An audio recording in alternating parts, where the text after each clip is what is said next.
Hello and welcome to Thoughtful Little Time Bombs. My name is William. You are most welcome. If you're returning, lovely to see you again. And if this is your first visit, then you are most welcome. Today is a day where we are recording in between jets taking off and landing.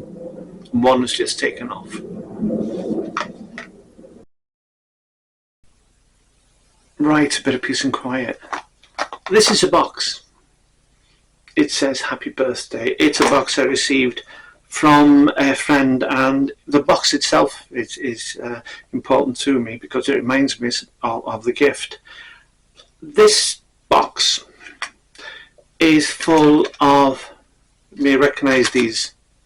These are all data sticks. They are either full of photographs or attempts to realize dreams. When I'm gone, people will look at these and will think, what the hell are we going to do with these? And they may well get thrown away or thrown in a drawer. They will have no meaning to anybody else because this is my secret stash of dreams or attempts and brave failures occasionally with dreams. So there they are. At the moment they have value. When I'm gone they won't. And that's the nature of our lives. Time passes and one generation gone past and nobody remembers who we are. They don't even put flowers on our graves. So that's the box. It is now empty. But I contend that this box is now full. And we'll get to that one in a short while. So each one of these is like a Tibetan prayer flag. I wrote my treatise, I wrote my synopses, I wrote my little novellas and novels on each of these, and I sent them off. It's a difficult time to get published, and probably if you're not as talented as that, it's even more difficult. However, it reminds me of a joke. You've heard it before, I'm sure, but indulge me. A man is leaning at the side of his bed and is saying his prayers, and he says, "Dear God, I've been a good person, I've been kind to people all day, I haven't lost my temper, even though occasionally I want to lose my temper. I go to church, I go to synagogue, I go to chapel, I go to temple, I do everything I possibly can to be a good person and not to disappoint you. So please, can I win the lottery? I would really love to win the lottery, because if I win the lottery, I can do even greater acts and be kinder and be more generous and even have a nicer life for myself." So God hears this one again and again and again and again. So God, in the end, God gets a bit upset and he gets a bit irritated. And the gentleman is there, side of his bed, saying his prayers, and God intervenes and he says, "Listen, I hear your prayer, but you've got to meet me halfway. You've got to meet me halfway. Buy a ticket. Buy a lottery ticket." Terrible joke. Okay, so I think what God, your God, anybody's God, is saying there that you're never going to get anything done unless you've got some skin in the game. I think it's an American saying. These are my skin in the game. There's about how many? There's about 9 there. I've got one there, it's 10, and others around here. So I've been attempting, I've had skin in the game for many, many years. And occasionally I succeed. I get things done, people recognise them, and part of the dream is realised. Still not millionaire. That's not relevant. So a prayer is like a prayer invested in a Tibetan prayer flag. You invest it with your hopes and aspirations, hold it high up on some Tibetan plain, the flag unravels strand by strand, and your hopes and wishes and prayers go around the world and hopefully come back realised. But only if you've got some skin in the game. You need to have skin in the game to achieve anything. It's okay dreaming. Dreaming's important. It's an escape. But the dreams that are most important are those dreams that can be realised. Okay, those are the ones we want to talk about. The dreams that can be realised. It's about having a dream. It's about planning. and it's about acting, doing it quietly. I keep insisting on this. You'll hear me again and again saying, do everything quietly and gently. The more you speak to people about your dreams, then you spend less of your energy on achieving that dream. So you've got to meet God halfway. Otherwise, you might as well be a member of the congregation of Saint Jude, who I understand is a Catholic patron saint of useless cases, of pointless cases, of hopeless cases. So make sure you're not. That's the first message I want to leave you with. Motivation comes from you. The world, the universe is full of support for you, but you have to engage yourself. You have to motivate yourself to actually act and take steps towards achieving your dreams. Okay, so moving on, I hear another jet coming, so bear with me. They've gone for now. I'm sure they'll be back. I have no problem with it. It's just noisy on occasion. This box is empty, and as I said earlier, it's also full. It's empty. That's empty. That's full. That's full. One is a description in language that it's empty. It has nothing in it. I've taken the data sticks out of it, so therefore the content, the data sticks and the contents, the dreams invested therein by my side here, and this box is empty, but it's not empty. In fact, it's full. It's probably full of particles that have been flying around since the Big Bang. We're talking about subatomic particles. We're talking about electrons. We're talking about positrons. We're talking about neutrons. We're talking about things much, much smaller than atoms and molecules.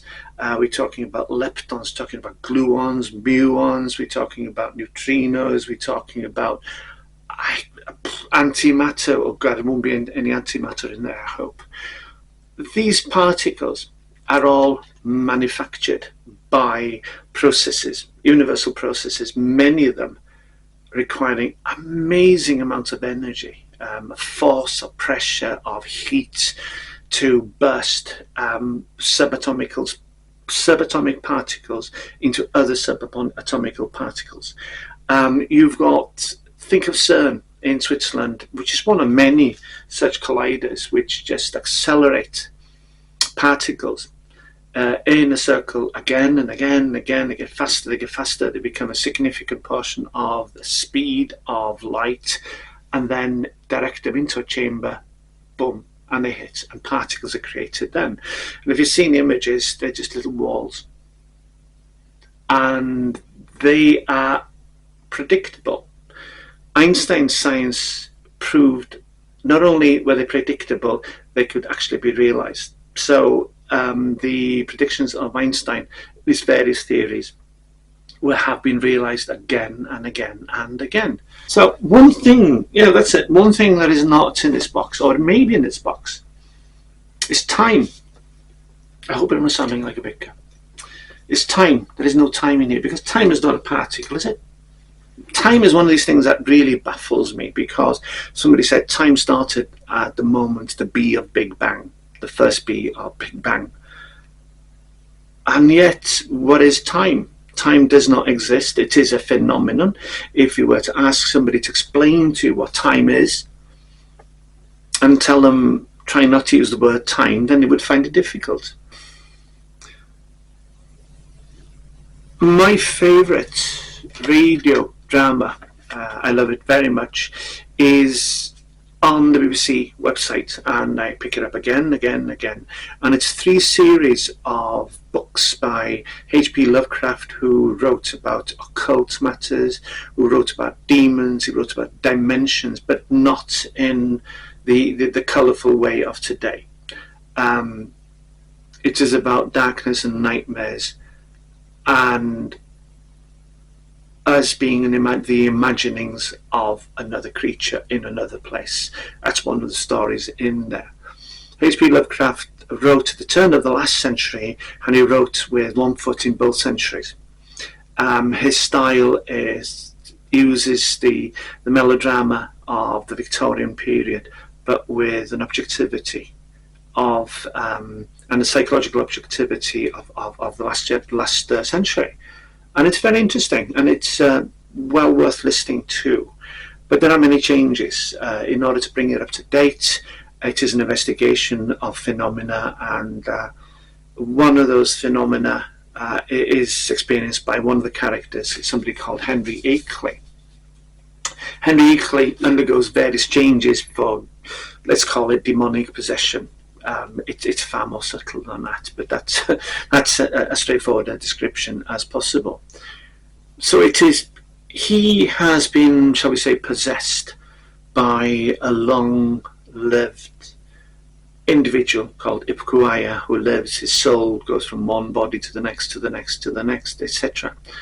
And he's trying to explain, Henry Akeley, the character, he's trying to explain to one of the investigators, a woman called Kennedy Fisher, an American, trying to explain to her what is time. And he says to her, imagine seeing all of time laid bare before you, past, present and future. Imagine that. You can see everything that has ever happened, is happening, or will ever happen. And the investigator says, well, that would drive anybody crazy, drive you mad. It would make no sense. We'd have no cultural or intellectual references to survive that. It's true enough, I suppose. But as I say, it's a story, and it is a monstrous thought that we can see all of history, which means we'd see the future. I wonder what that do to our ambitions. The reason I mention that is because our lifeline would be on that timeline. On that timeline of from zero, the beginning of time, without necessarily having a process for creating time, till the end of time, if such a thing can exist in an infinite universe. I suppose we have to realize as humans that when we end, it doesn't mean that anything else is going to end. It's just that we made the balls of it and it's over for us. But the universe will go on for infinity, or until some laws that we cannot even imagine come into play. So you have your lifeline. I've said before, this is our past. We've been too busy to go after our dreams, and this is the time that's left to us. Okay, remember that one. So we're looking at your timeline, looking at my timeline. Will it be full of events up till now, or will it be undulating, softer, or will it have big events? I'm thinking of people like my father who were involved in conflict, Second World War and such afterwards, turbulent times. That's how it would be for them, possibly. So taking for granted that Henry Akeley's timescape exists, what would your lifeline look like in terms of experience, of dreams achieved, of things you always wanted to do? Remembering, of course, that that's our life to date, our zero to now. And that's the time we've got left. So relative to what we always wanted to achieve, how does our timeline look? And is our timeline exciting, as in event, up to this moment, and plans for more events after this? Or is it responsibilities, too much responsibility? Whoa, that was a good one, I can't remember what happened. Whoa, another one there. And generally it's flat till you reach where we are now, and we have the time left to us. How would it look? I imagine my father's, because my father was involved in conflict, and also he was born in 1922, and he lived through the 20th century, which apart from being tumultuous with his own father going to war, and himself going to war, and his entire family going to war, and the cultural changes across that time, then his life would have been far more eventful than mine, starting in the early 60s. So what will yours look like? What would yours look like? Are you satisfied with it? I don't think I'm satisfied with mine at all. I've done climbing, I've done mountaineering, I've done some quite adventurous things, and they're great, but not very great. I want to do something quite special, and I don't need an audience for it. So therefore, it is something special and private. But it might be a home for the perpetually groovy in the afterlife, where we would become sorted into two groups: those who have done things and those who wanted to do things but didn't. And I worry at times that I'm still in the want to do but didn't. You reach an age where you realise that you have to make stark choices. Some dreams cannot be realised. You haven't got the money, you haven't got the time, they involve developing skills, and maybe you don't feel you've got the time to do it. So we have to be very discerning in what challenges we set ourselves, what dreams we seek to realise. And I'm at that age now where I have to be very focused about what I'm doing. Something crossed my mind the other day about time, and it's, what if time was a tangible asset? How would the universe cope with that? For instance, let's say you work an 8-hour day, and today you choose not to be paid in money, but you choose to be paid in time. And I'm not talking barter time. I work for you, and you give me a day off, for example. No, I'm talking about a coin, something you can hold in your hand, somebody gives you, and it has temporal value in time. And you work 8 hours and you choose to take payment in time. Okay, that sounds okay. But then again, you have to think about the practicalities of how you use it. Because what you've just done for somebody, you've potentially given that person 32 hours. That's the day plus 8 hours they've just earned of time coin. You've just given them a 32-hour day in a 24-hour day as measured by Earth's rotating relative to the sun. So you could be in a club with a person who comes in and you're there for an hour, whereas the person who's sitting next to you is there for 8 hours. But it's 8 hours of time in between time. So in order for that person to spend 8 hours there, extra to the time you're going to spend there, they surely have to create another universe. They have to create more space for that person to have the experiences they want in the time between time. I know, I drive myself mad with this stuff. I honestly do. And it would give the universe a nervous breakdown. I'm convinced of that. I'm thinking also amusingly, what if you've been married to somebody for 8 years and it's a divorce, and your partner decides that it was such a desperate waste of time being married to you that they don't want the money, they don't want the house, they just want the time back, which means you've got to work hard to get the time credits for 8 years of marriage in order to pay off that person. In the recent past, I have visited 2 churches, in very remote churches, in the middle of nowhere, in the middle of the country. One is a very ancient church that goes back probably to about the 13th, 14th century, the building it is now. But prior to that, there would have been a church there going back to about 4th, 5th century when the missionaries, Christian missionaries, first arrived in this country. So it's an ancient church as a place for a church to be present, whether originally probably wattle and daub, and a building that would need to be renewed regularly. And the other church, I think it's a chapel of ease. Now, a chapel of ease is an extension to the church, and it's in the middle of very rural nowhereness, which is where the population is disparate. It's a very small population and widespread spread. And it would be it's too far to go to the proper church, especially in winter.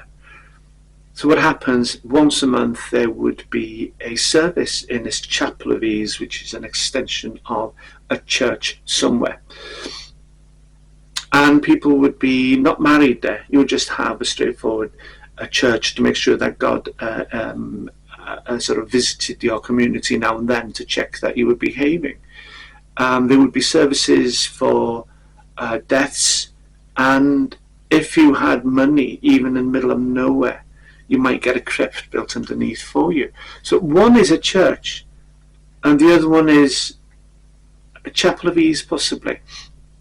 One difference between them both is that the chapel of ease has been deconsecrated, and all the windows have been blocked up. Interestingly, people are still buried there, and people are still being buried there. I imagine they need a license. Maybe the land, you can deconsecrate the church, maybe you don't deconsecrate the land in which people are born. In the church that exists, where it as a church since the 13th century, 12th, 13th, 14th century, there are gravestones, and there are elevated horizontal graves upon hewn into rock, into proper stone, hard stone. Literally essays, hundreds of words, bottom to top, top to bottom. Each essay on each stone, and there are a number of them there, and is an attempt to persuade a God, the God, your God, my God, that you are worth having in heaven, that your life has had value, and that people in the future, which I think the Victorians were always worried about, that would think well of them, that they had left their mark on this world, a very positive mark. And imagine the worse a person you are, you might need another stone nearby to carry on trying to justify why you did what you did. Go to the chapel of ease in the middle of nowhere, and the stones are fractured. There are so many of the old stones, which would have been poor stone like slate, because of rain and frost, have had the names wiped off them, or the stone has been fractured and the layer which held the name has gone. Those people are known only to God. They have been forgotten, as we will be one day. And I will contend that after one generation we will be forgotten.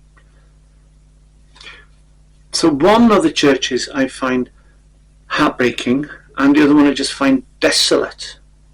Heartbreaking, the small chapel of ease, because no one knows who's buried there, how they lived their lives, how poor they were, how cold they were in winter, how much did they pray for salvation in this life, let alone in the next life.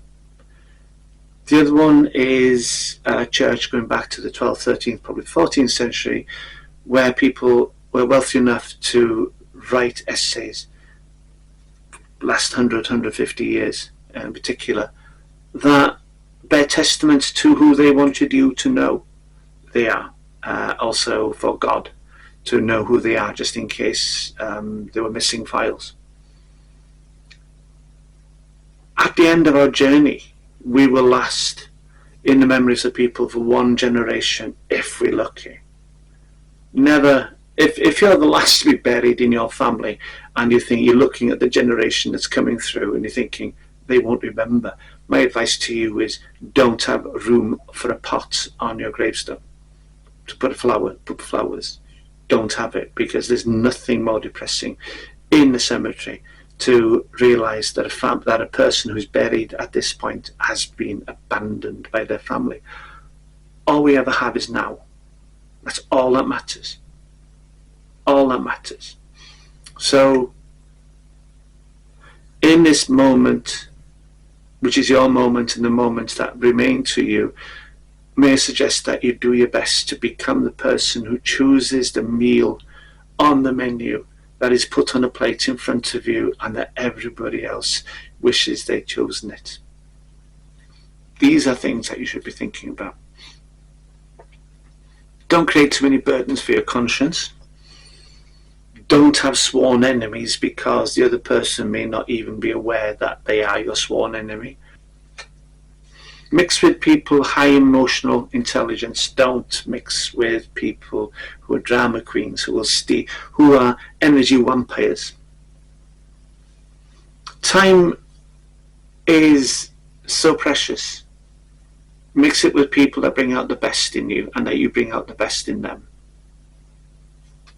And people who tend to waste your time and they keep bringing problems to you, my advice is you tell them that you have every confidence that they can manage and wish them well, and then run.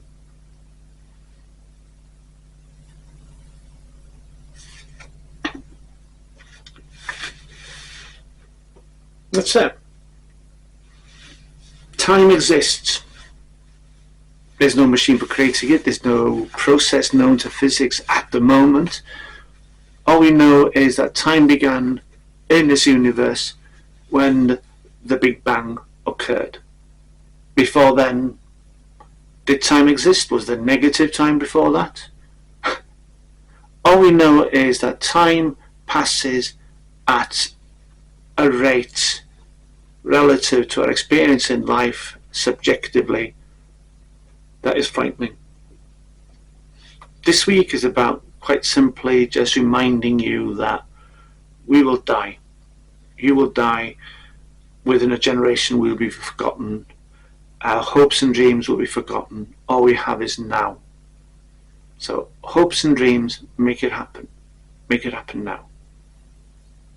Hi, before you go, if you'd be kind enough to subscribe, to like, to share, and even comment, I'd appreciate it very much. Thank you very much on behalf of myself and Shadow. He's having a kip, but I'm sure he'd be thanking you from the heart of his bottom. Have a good day. Have the best day.